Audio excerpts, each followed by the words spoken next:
On s'est tous posé la question un jour ou l'autre. Pourquoi est-ce qu'on souffre? Est-ce que c'est juste le hasard, la malchance?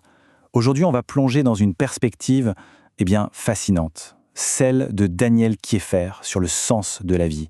On va voir ensemble les concepts de karma et de renaissance. Pas comme des dogmes, mais plutôt comme une sorte de grille de lecture pour mieux comprendre notre propre chemin.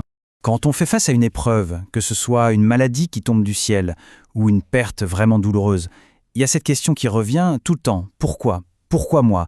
Est-ce que notre vie, c'est juste le hasard? Une sorte de grande loterie cosmique? Ou alors, est-ce qu'il y a une logique cachée derrière tout ça? C'est souvent ce sentiment profond d'injustice, en fait, qui nous pousse à aller chercher des réponses un peu plus loin. Alors voilà, ce qu'on explore aujourd'hui, c'est une perspective un peu différente. Loin des dogmes, vraiment, on va aborder le karma et la renaissance comme une hypothèse de travail. L'idée, c'est pas de croire aveuglément, pas du tout. C'est plutôt de se demander, est-ce que ce cadre, cette façon de voir les choses, peut nous aider à donner un sens à ce qui nous arrive? Et ce sentiment d'injustice, il est particulièrement fort, on le sait tous, quand on voit la souffrance des innocents, des enfants. C'est vraiment ça le point de départ de toute la réflexion. Ça nous prend aux tripes et ça nous force à poser la question fondamentale. Est-ce que la vie, c'est juste un chaos total, sans aucune règle? Ou est-ce qu'il y a peut-être une logique plus profonde, une sorte de justice qu'on ne perçoit pas tout de suite? Bon alors, explorons cette fameuse hypothèse.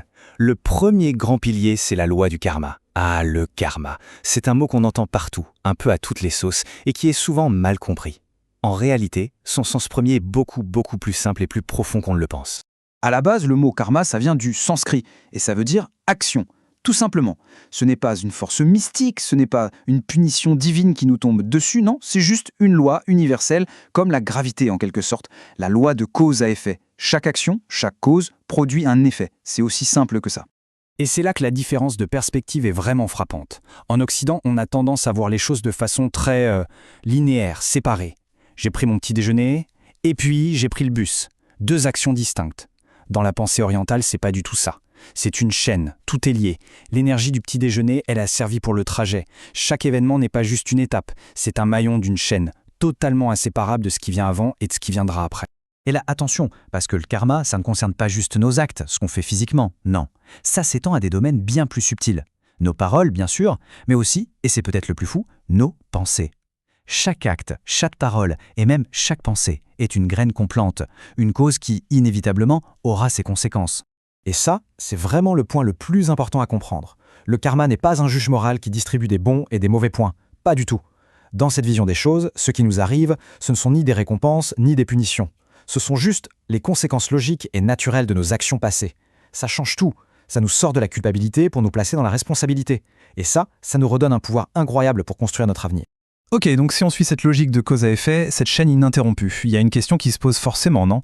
Si la chaîne ne s'arrête jamais, alors que se passe-t-il quand une vie s'arrête? Eh bien, c'est là qu'on arrive à l'hypothèse de la renaissance. En fait, si on pousse le raisonnement jusqu'au bout, la loi du karma s'étendrait au-delà d'une seule et unique vie. L'idée de ce cadre, c'est que les conséquences de nos actions, de nos paroles, de nos pensées, elles ne s'effacent pas simplement avec la mort, elles se reportent en quelque sorte. Et c'est ça qui mène tout droit à l'hypothèse de la renaissance. Alors bien sûr, on ne cherche pas à prouver quoi que ce soit, mais la source suggère que certaines expériences humaines assez communes, on a tous vécu ça, le sentiment de déjà-vu, ces connexions incroyables et instantanées avec un inconnu, ou cette attirance inexplicable pour un pays, une langue, tout ça pourrait être vu comme des indices. Attention, ce ne sont pas des preuves scientifiques, plutôt des présomptions, des pistes qui, dans ce cadre de pensée, trouvent une explication et qui font réfléchir. Mais l'hypothèse va encore plus loin que ces simples indices. Elle propose même un modèle, un processus très détaillé sur la manière dont une conscience viendrait s'incarner, comment elle entrerait dans une nouvelle vie pour y continuer son cheminement.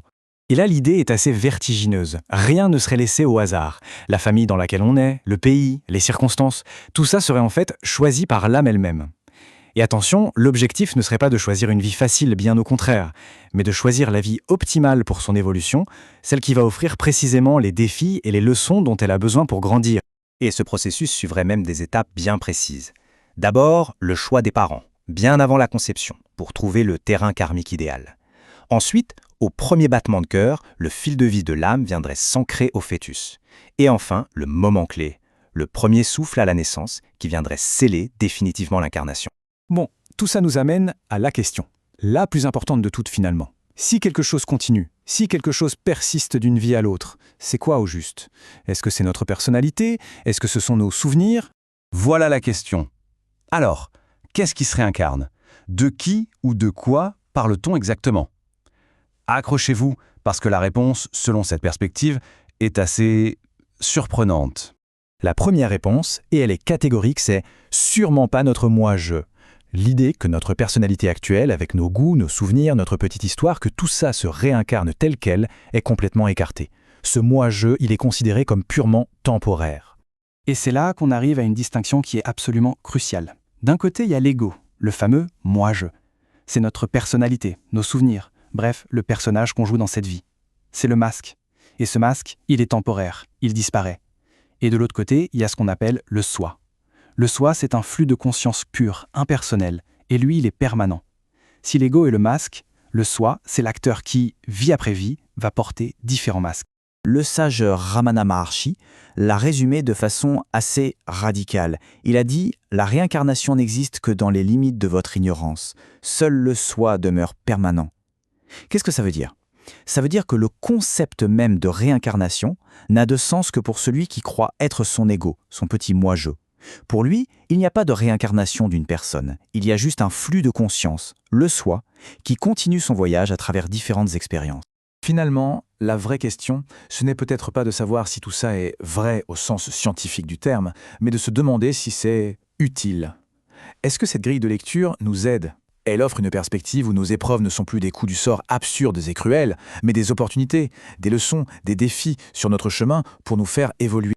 Et on termine avec cette question qui finalement ramène tous ces grands concepts à quelque chose de très concret, ici et maintenant. Si chaque action, chaque parole, chaque pensée façonne l'avenir, alors que choisit-on de construire là, aujourd'hui ?